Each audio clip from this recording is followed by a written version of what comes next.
Hello, everyone. Today we'll be discussing a very interesting topic that usually arises in estate planning or family matters. And what's this question?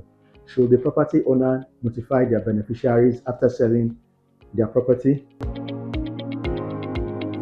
The answer to this question is varied and it depends on your situation. We've seen cases where after a deceased dies, the beneficiaries start to challenge actions taken by the deceased during their lifetime.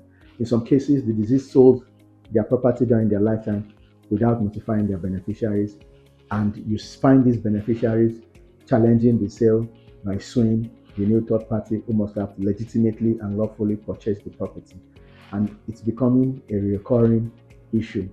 And in order to avoid this sort of challenge, it's usually important for businessmen or property owners whose family members, immediate beneficiaries, are aware of your assets to notify them when you sell your property.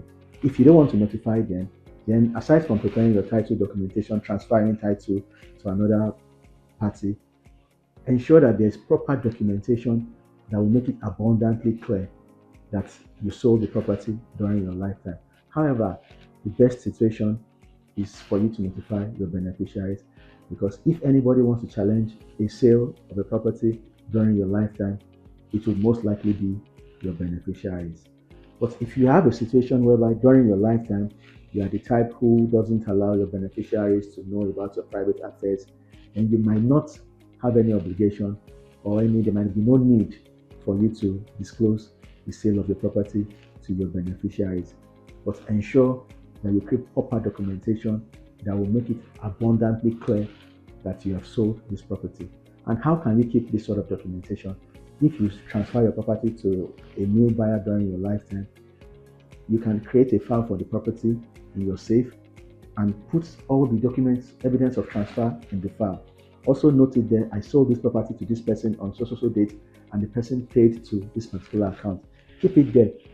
So, and make sure another third party is aware, because if the third party is aware, that third party will protect your legacy and your reputation if any of your beneficiaries decide to challenge an action that you took during your lifetime. So, in summary, one of the ways to avoid our beneficiaries having needless litigation after our demise is to let them know whenever we sell an asset, or we should make it abundantly clear that we've sold the asset. Because we've indeed seen cases where a party dies and the beneficiaries find a copy of the certificate of occupancy, or even the original copy, in their father's closet or their mother's closet. However, the mother has sold the property during her lifetime, but at the time of the sale, she couldn't find the title document. And you find these beneficiaries challenging an innocent and lawful buyer. So if we don't want this sort of thing to arise regarding our estate, we should transparently communicate with our beneficiaries or take steps to make it abundantly clear that we've sold, such that if there's a case that arises in the future, the new buyer will be well protected. Thank you very much.